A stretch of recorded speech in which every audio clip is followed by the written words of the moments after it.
Bismillahirrahmanirrahim.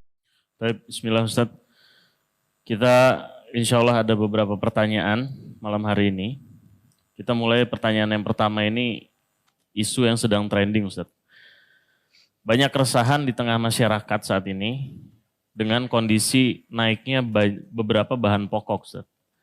Termasuk bahan-bahan yang mungkin seperti beras dan bahan-bahan pokok makanan lainnya. Tapi di satu sisi mungkin banyak saudara-saudara kita yang penghasilannya segitu-segitu aja Ustaz. Sedangkan mereka juga merasa kita nih seperti dizolimi dengan kebijakan-kebijakan yang ada.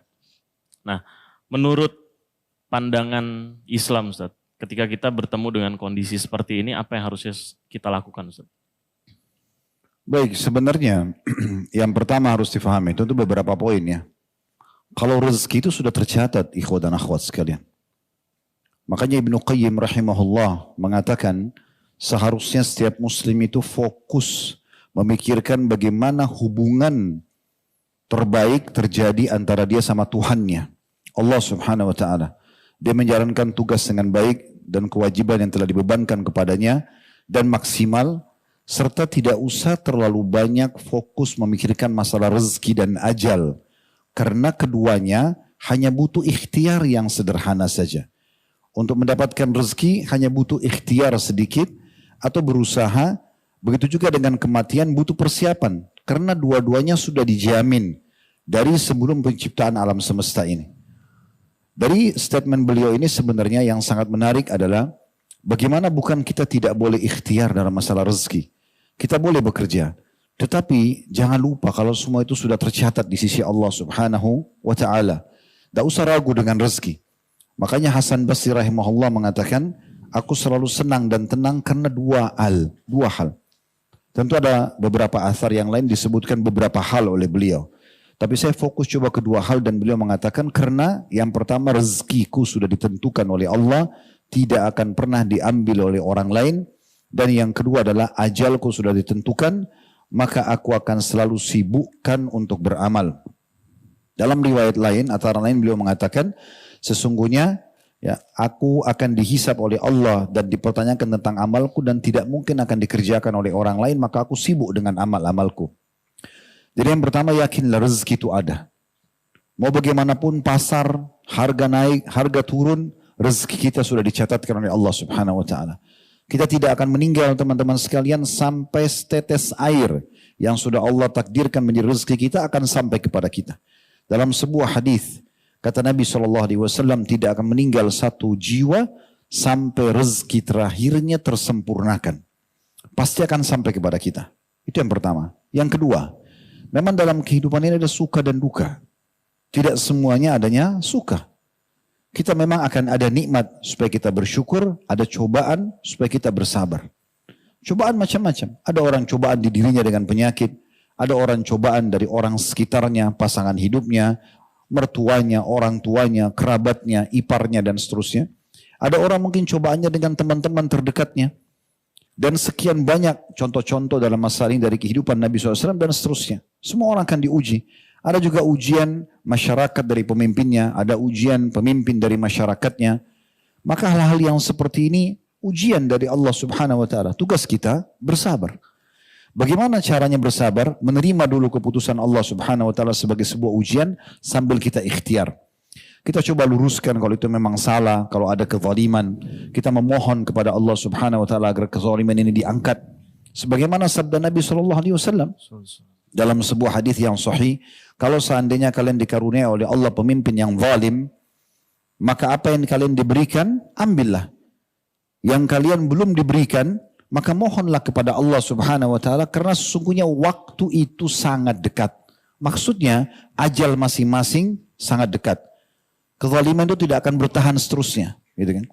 Kalau keputusan itu memang adalah adil karena memang harus dinaikkan harga pasar karena keadaan memang misalnya seluruh dunia sedang ditimpa permasalahan atau negara itu sedang ditimpa permasalahan, sedang naik harga, maka itu dibiarkan.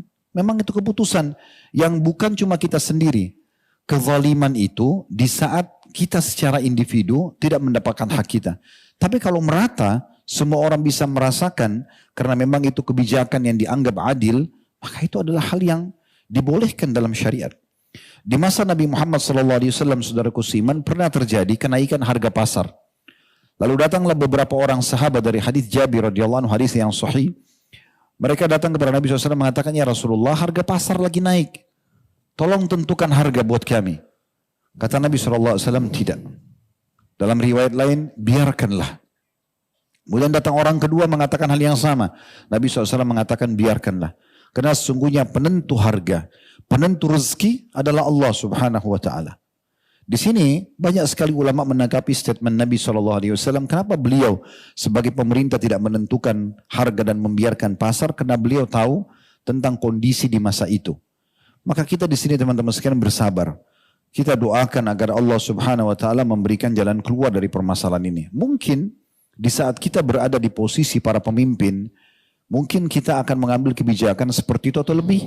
Kita tidak pernah tahu. Yang penting alhamdulillah kita dikuatkan dengan poin pertama, rezeki kita ada. Akan sampai kepada kita dengan izin Allah Subhanahu wa ta'ala. Maka tidak perlu khawatir dengan masalah ini. Tapi tetap tadi saya bilang di poin selanjutnya bersabar. Artinya sabar itu terima keputusan Allah Subhanahu wa ta'ala sebagai ujian, tapi sambil ikhtiar. Yang suaranya bisa sampai di saat ini memang adalah kezaliman, disampaikan. Seperti dari sabda Nabi SAW, apa yang kalian diberikan, ambillah. Yang kalian belum diberikan, mohonlah kepada Allah Subhanahu wa ta'ala secara langsung. Ketahuilah, waktu itu sangat dekat. Kan begitu. Kalau keputusan itu adil, maka kita berdoa kepada Allah Subhanahu wa ta'ala, semoga Allah berikan solusi dari permasalahan buat negara misalnya, ya, atau keadaan yang sedang ada supaya bisa kembali normal dan seterusnya. Caranya supaya kita bisa mengetahui tentang kondisi dan keadaan nikmat Allah yang ada kepada kita walaupun sebenarnya ujian sedang ada. Coba perhatikan orang yang lebih berat dari kita. Coba perhatikan kondisi orang yang lebih berat daripada kita. Jangan sampai teman-teman kita hanya sakit flu saja, kita sudah menganggap seperti sudah terjadi kiamat. Padahal di sekitar kita ada orang yang flu dan demam. Kalaupun kita flu dengan demam, ada orang flu, demam dan rematik. Ada orang stroke. Ada orang yang sekarang di masa ini, saya terus mengikuti keadaan teman-teman kita di Gaza, mereka makan rumput, gak ada makanan. Rumput, mereka cabut rumput, mereka makan. Sisa-sisa makanan yang sudah tidak layak dimakan, makanan-makanan hewan, mereka ambil. Karena tidak bisa lagi hidup. Seseorang anak muda di sana sekarang mengirim sebuah cuplikan, dia meminum air dari bekas, maaf saya bahasakan WC. Air-air dari saluran pembuangan, mereka tidak bisa lagi punya air. Tapi dia dengan mengatakan, alhamdulillah, tidak ada air lagi, saya mati kalau tidak minum. Tetapi saya merasakan air ini seperti air yang suci dan air yang sehat, karena saya tidak punya yang lainnya. Anak kecil, sudah nggak ada lagi orang tuanya.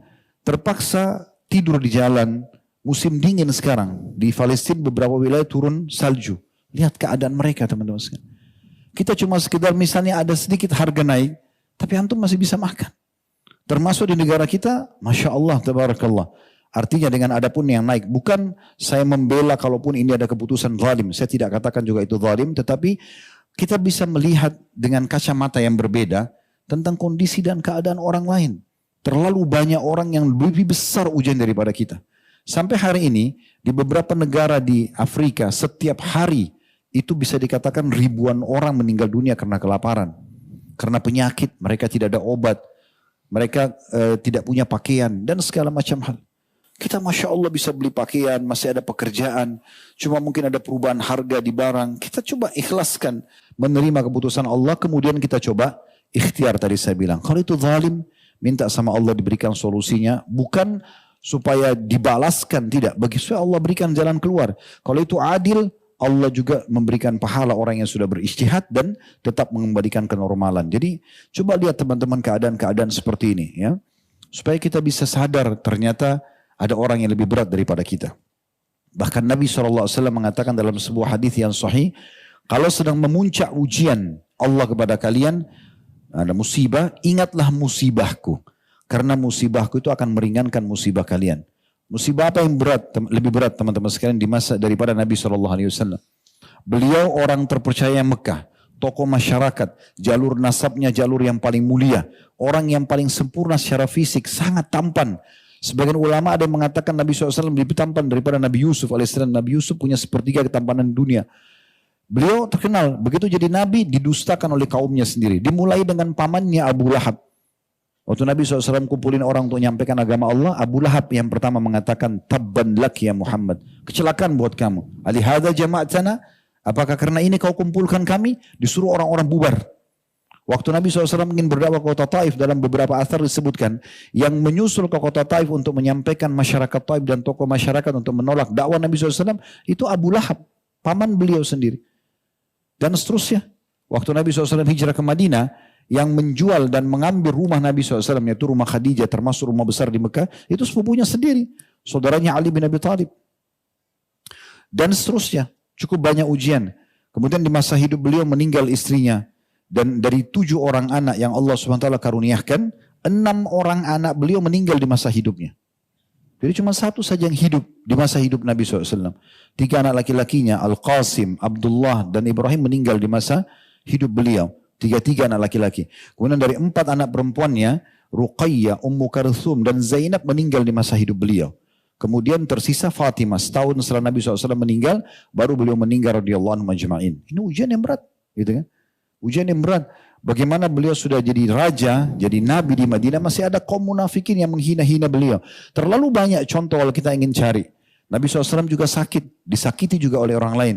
Jadi jangan kita berpikir teman-teman hidup ini, walaupun kita sudah berusaha maksimal menjadi orang baik, lalu tidak ada yang memusuhi kita. Nggak mungkin. Itu mengkhayal. Sehebat apapun antum menjaga tutur kata antum, sikap antum, pasti ada saja orang yang mencari permasalahan. Itu terjadi pada Nabi Muhammad SAW. Kan gitu. Saya pernah berbagi cerita kan. Saya kadang-kadang kalau lagi ingin melunakkan hati lebih jauh, ingin menambah keimanan, seringkali saya dengar tilawah imam-imam Masjid Haram. Satu waktu saya pernah dengar Syekh Abdullah Juhani, Dr. Abdullah Juhani, suaranya sangat bagus, Masya Allah, menurut saya.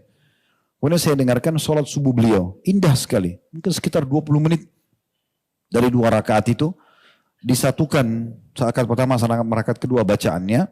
Maksudnya sholat itu, saya dengar rakaat pertama, rakaat kedua. Setelah selesai, Masya Allah bagus sekali bacaannya. Tilawahnya juga enak didengar. Kebetulan juga Allah amanahkan saya bisa ngerti apa yang beliau baca, maka kita lebih tersentuh di situ. Tapi subhanallah selesai melihat cuplikan itu di YouTube, saya kaget melihat tidak sengaja ada orang yang dislike. Jempol bawah. Padahal tilawah Al-Quran, Syekh ini tidak bicara apa-apa. Nggak jelasin hukum, bicara, enggak. Sholat subuh, Allahu Akbar, baca Al-Fatihah, baca surah. Sampai salam. Ada orang masuk di channel itu khusus untuk dislike saja. Coba pikir. Apalagi kalau kita ngomong, bicara, terus kemudian tidak ada yang menyari kesalahan kita. Itu udah biasa. Itu suka dukanya kehidupan. Justru di situ antum gunakan momentum untuk lebih dekat kepada Allah Subhanahu Wa Taala. Antum sadar antum punya Tuhan yang mengatur semua itu. Kalau ada orang yang tidak suka sama kita, yang ciptakan kita Allah, yang ciptakan dia Allah. Yang ciptakan sifat, ya kita bersabar untuk bisa menerima. Menciptakan juga sifat emosi ataupun apa, dan dia itu adalah Allah. Kita bisa minta kepada Allah SWT untuk melunakkan dia dan menjadi penyebab hidayahnya. Kan begitu. Memang sudah begitu sunnatullah. Jadi fahami ini memang ada satu sistem yang sudah terjadi. Maka kita tinggal kalau ada nikmat bersyukur, ada cobaan kita bersabar. Ya, Allahu a'lam. Ya.